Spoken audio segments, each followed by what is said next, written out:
আনুমানিক ৬টার সময় ৫জন যারা দুষ্কৃতী তারা একটা গোল্ড শপ যেটা আছে ওখানে ঢোকেন আনন্দপুরিতে, অ্যান্ড ওখানে ওনারা ফায়ার আর্মস ইউজ করেন। তো নীলাদ্রি সিং 26 ইয়ার্স ওল্ড, ওনার দুঃখদ মৃত্যু হয়। আর তাছাড়া ওনার বাবা উনি আমার সঙ্গে উপস্থিত আছেন, মিস্টার নীলরত্নী সিং, ওনাকেও পায়ে ওটা গুলি লাগে। তাছাড়া একজন और যে দোকানে যেটা কাজ করতেন ওনাকেও গুলিটা লাগে। আপনাদেরকে আমরা টাইম টু টাইম ব্রিফ করেছিলাম ওই কেস সম্বন্ধে, আর একটা সমাজে একটা ল অ্যান্ড অর্ডার ইস্যুটায় প্রশ্নচিহ্নটাও আপনারা রেজ করেছেন, এটা ঠিকই ছিল। আমাদের পুরো আমরা একটা ইনভেস্টিগেশন টিম করে আপনাদেরকে আমরা জানিয়েছিলাম কি আমরা 5 জনকে অ্যারেস্ট করেছিলাম। তার মধ্যে একজন আমি আপনাদেরকে জাস্ট মেমোরি ফ্রেশ করার জন্য বলে দিচ্ছি, উত্তম কুমার, ও বেসিক্যালি পাটনা ভিটা পুলিশ স্টেশন পাটনা। সফি খান কামারহাটিয়ে লোকটি থাকতো। জমশেদ আনসারি তালেজারি সাহেবগঞ্জ, তালেজারি পুলিশ স্টেশন সাহেবগঞ্জ জেলা। রাজবীর সিং জালंधरे লোক। আসিফ খান এনার বাড়ি হচ্ছে PS তিরতোল বালেশ্বর উড়িষ্যা। আর আসিফ খান পাপিয়া মার্ডার কেস যেটা 2006 একটা খুবই সেন্সেশনাল মার্ডার কেস ছিল। উনি পাপিয়া মিস পাপিয়া উনি হিস্ট্রি টিচার ছিলেন। তো ওনার বাড়িতে ঢুকে ওনাকে মেরে দেওয়া হয়েছিল। তো এটা আসিফ খানে ওই কেসে কনভিকশন হয়েছিল, অ্যান্ড তারপরে ও বেউর জেলে ছিল, অ্যান্ড প্রোডাকশনের সময় ও পালিয়ে যায়। অ্যান্ড সারপ্রাইজিংলি তখন ও নিজে পরিচয় যেটা আছে সেটা আশিস কুমার রয় নামে এটা দিয়েছিল। তার জন্য আমার ইনভেস্টিগেশনেও একটা সমস্যা আমরা ইনিশিয়ালি ফেস করেছিলাম, আর অনেক এফর্টস লাগিয়ে সেটা এই মিস্ট্রিটাকে আমরা রিজলভ করতে পেরেছিলাম কি ইয়েস আমরা we are at the correct target on the correct direction. Rajbir Singh আপনারা জানেন এখান থেকে এই ক্রাইমটা করার পরে পাঞ্জাবেও একটা ক্রাইম করেছিল, ওখানে ও গুলি চালিয়েছিল। যাই হোক, তারপরে আমরা উইদিন 90 ডেজ 17 আমরা অগস্টে এই চার্জশিটটা আমরা দেই। তারপরে সাপ্লিমেন্টারি চার্জশিটও প্রডিউস করা হয়। তারপরে আমরা গভর্নমেন্টকে অনুরোধ করি এক দক্ষ পিপিকে নিযুক্ত করার জন্যে, অ্যান্ড মিস্টার বিভাস চ্যাটার্জি উনি আমার সঙ্গে উপস্থিত আছেন। ওনাকে গভর্নমেন্ট এই কেসের জন্য স্পেশাল পিপি করে। আজকে এই দিনটা যে আছে আমার জন্য একটা খুবই হাই স্যাটিসফ্যাকশন কি আমরা ব্যারাকপুর পুলিশ কমিশনারেট যে কথা দিয়েছিল যে ভিকটিম যে ছেলের বাবাকে, সেই কথাটা আজকে আমরা আমাদের বিভাসবাবু প্রচুর চেষ্টা করেছেন, উনিও আশ্বস্ত করেছিলেন, অ্যান্ড সেই কথাটা আমরা রাখতে পেরেছি, অ্যান্ড আজকে আমরা এই কেসে কনভিকশন পেয়েছি। নাও বিশেষভাবে আমি এটা বলবো কি এই ইনভেস্টিগেশন আমার সঙ্গে আইও আছে Indrajit, he has work very hard, and এখানে এই ইনভেস্টিগেশনটা খুবই ডিফিকাল্ট ছিল, যেখানে উনি পুরো ইনভেস্টিগেশন টিম যে এভিডেন্সেস ছিল সেই এভিডেন্সেসকে সাইন্টিফিক্যালি পুরোভাবে আনিয়েছিল। তার মধ্যে একটা অন্যতম প্রমুখ যেটা হচ্ছে সেটা হচ্ছে আপনারা জানেন ব্লুটুথ ডিভাইস ম্যাচড একটা ব্লুটুথ একটা ব্যাগে ও ব্যাগ ছেড়ে দিয়ে পালিয়ে গেছিলো, তার মধ্যে আমরা একটা ব্লুটুথ পেয়েছিলাম। সেটা কোন মোবাইলের সঙ্গে পেয়ারিং আছে সেই আমরা যাচাই করে বের করি, অ্যান্ড ওই মোবাইলটা সিজ করি, অ্যান্ড কোর্ট আশ্বস্ত হয় আমরা যেটা এভিডেন্স দিয়েছি। তাছাড়া আমরা ক্যালকাটা, আমরা ব্যারাকপুর, আমরা হাবড়া, যেভাবে কোথায় থেকে এরা বাইকটা চুরি করেছিল, 2টা বাইক চুরি করেছিল, সেই আমরা সন্ধানটা পাই, অ্যান্ড তাদের বয়ানটা আমরা রেকর্ড করি। তাছাড়া আমরা পুরো ওদের মুভমেন্ট সেটা সিসিটিভি যেখানে যেখানে ক্যাপচার হয়েছিল সেই সিসিটিভি আমরা ভিডিও ফুটেজ নেই, অ্যান্ড সেই ভিডিও ফুটেজে আমরা এটা টেকনিক্যাল ভাষায় বলি video enhancement and matching tools, সেটা করে আমরা কোর্টের সামনে এটা প্রমাণ করি কে যে মোটরসাইকেল দেখা যাচ্ছে, যার ছবি দেখা যাচ্ছে, সেই ছবি সেই মোটরসাইকেল এই ক্রাইমে ব্যবহার হয়েছিল।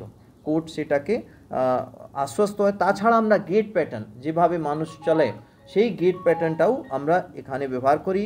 And thanks to mister Bibhas Chatterjee, উনি যেটা আছে এই সব এভিডেন্সগুলো পার্টিকুলারলি এই ডিজিটাল এভিডেন্সগুলো সেটাকে খুব রাইট ব্লকার আমরা বলি টেকনিক্যাল ল্যাঙ্গুয়েজে, কোর্টকে এটা আশ্বস্ত করার জন্য কি কোনোই এভিডেন্স সঙ্গে কোনোভাবে ছেড়ছাড় হয় নেই, সেটা উনি পুরোপুরি প্রুভ করেছেন।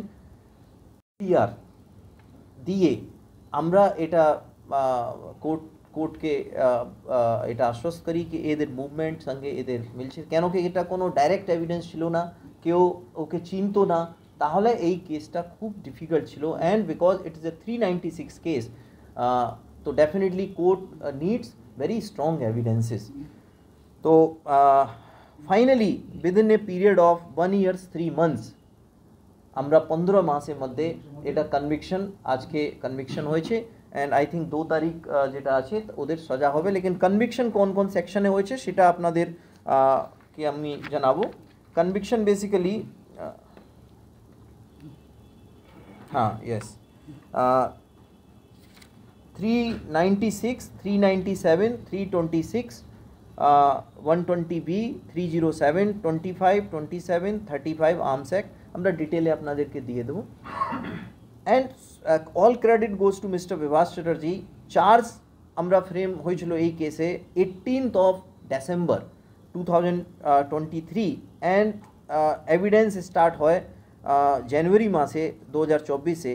উনি এভিডেন্সটা যে আছে খুবই তাড়াতাড়ি কমপ্লিট করেছেন। অ্যান্ড দিস ইজ এই ধরনের ড্যাকয়েটি উইথ মার্ডার আমরা টেকনিক্যালি বলি এটাকে, এটা জঘন্যতম অপরাধ ভাবে চিহ্নিত হয় যেখানে মৃত্যুদণ্ড और या লাইফ ইমপ্রিজনমেন্ট সাজাটা হয়। তো এটা তো কোর্ট ডিসাইড করবেন কি সাজাটা হবে। অ্যান্ড এটা এট পার্সোনাল লেভেলও আমাদের জন্য একটা স্যাটিসফ্যাকশন কি একটা জাস্টিস যে আমরা আশ্বস্ত করেছিলাম ব্যারাকপুর পুলিশ কমিশনারেট সেটা আজকে আমরা ডেলিভার করতে পেরেছি। ইট ইজ এ টিম ওয়ার্ক, এটা যেখানে আমাদের আইও ইন্দ্রজিৎ, অল সুপিরিয়র অফিসার্স, আমাদের DD team and then Mr. Vibhas Chatterjee, and surprisingly no witness, konoi witness ei case hostile turn hoy nei, such a good professional investigation ei case করা হয়েছে। আমি এখন mister Bibhas চ্যাটার্জিকে অনুরোধ করব এই কেসে সম্বন্ধে যদি উনি কিছু বলে। আমি পিও ভিজিটে যাই, তখন আমি মানে পিও ভিজিটের সময় আমার সঙ্গে এনার দেখা হয়। আমাদের কমপ্লেনেন্ট যিনি মারা গেছেন তার বাবা, ওনার একমাত্র ছেলে, ওনার আর কেউ নেই। এনার স্ত্রীর অবস্থাও খুব মানসিকভাবে পুরো ভেঙে পড়েছেন, ওষুধের উপর উনি বেঁচে আছেন। যেন পিওতে যখন আমি যাই উনি আমার হাতটা ধরে বলেছিলেন যে আমি জাস্টিস পাবো তো, আমি তার ছেলেকে ফেরত পাবো না। এটা একটা বিরাট চ্যালেঞ্জ ছিল আমাদের স্টেটের জন্য, বিকজ আমি স্টেটকে রিপ্রেজেন্ট করি। আমার মনে হয় আজকে আমরা সেই দায়িত্বটা কিছুটা হলেও পালন করতে পেরেছি, এটাই আমার কথা। আর টেকনিক্যাল ম্যাটার তো সিপি সাহেব বললেন যে আইপিডিআরদের লোকেশন এবং ভারতবর্ষে যে টাইমস অফ ইন্ডিয়া রিপোর্টের আমরা অল ইন্ডিয়া রিপোর্টে যা পাচ্ছি তাতে ভারতবর্ষের এটা প্রথম কেস যেখানে ব্লুটুথ ডেটা দিয়ে মার্ডার কেস সলভ হলো। এটা কিন্তু ভারতবর্ষের ইতিহাসে প্রথম কেস এখনও পর্যন্ত। তো এই আমাদের এই কাজটা আগামী দিনে আমার মনে হয় যে এটা একটা এক্সাম্পল হয়ে থাকবে, এবং সারা ভারতবর্ষের প্রতিটি পুলিশ অফিসার ইনভেস্টিগেশন করার সময় এই ধরনের টেকনোলজি আইপিডিআরদের লোকেশন, ডাকাতি করার সময় 4 জন ভেতরে ঢুকেছে, বাইরে একজন দাঁড়িয়ে আছে, এক্স্যাক্টলি তার আইপিডিআর লোকেশন, মোবাইলের লোকেশন আমি কোর্টে এক্সিবিট করেছি ল্যাটলং দিয়ে। এবং এই পুরো জায়গাটা মানে আমাদের পিওর ল্যাটলংয়ের সঙ্গে আসামিদের ল্যাটলং ম্যাচ হয়ে গেছে এবং ল্যাটিচিউড লঙ্গিচিউড, যার ফলে এই জায়গা থেকে টেকনোলজি যেভাবে উঠে এসছেন তাতে একটা খুব আনন্দের জিনিস এটাই যে এই মামলাটা টেকনোলজিক্যালি আগামী দিনে ভবিষ্যৎই টেকনোলজি, এবং সেই টেকনোলজি একটা দিশা দেখাবে এই মামলাটা। আমার মনে হয় যে কনভেনশনাল মার্ডার, রেপ, ডাকাতি এই ধরনের মামলাগুলোয় টেকনোলজি বা ডিজিটাল এভিডেন্স যে কত ইম্পর্টেন্ট হবে এই মামলাটা সারা ভারতবর্ষকে দেখিয়ে দেবে। স্যার আপনি কোর্ট দোষী সাব্যস্ত করার পর আপনার কি মনে হচ্ছে এই মুহূর্তে, কি বলবেন? আমি দোষী না মানে দোষী সাজা যদি এখনও পর্যন্ত তো ওনারা কিছু বলেননি, ওই জন্য আমি যে সম্পূর্ণভাবে সন্তুষ্ট তা নয়। তবে হ্যাঁ, আমি আশ্বস্ত হয়েছি যে ওনারা বলেছেন ইনারা দোষী, এটাতেই আমি আশ্বস্ত হয়েছি।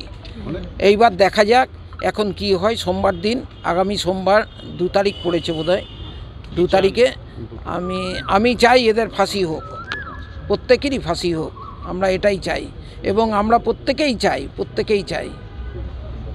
পুলিশের কাজে আপনারা কতটা খুশি? আমি সন্তুষ্ট, ওনাদের কাজে খুব সন্তুষ্ট আমি, কারণ ওনারা সত্যিই বলছি ওনারা আমার সঙ্গে খুব সহযোগিতা করেছেন। এই ঘটনা কতদিন আগে ঘটেছিল এবং কতদিন লাগলো এই দোষী সাব্যস্ত? এটা ঘটেছিল আপনার 24শে মে 2023।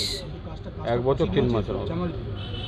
আর এটার ওরা হাতে নিয়েছে বোধহয় জানুয়ারি থেকে পুলিশ, হ্যাঁ ডিসেম্বর থেকে ওই 9 মাস মতন লাগলো।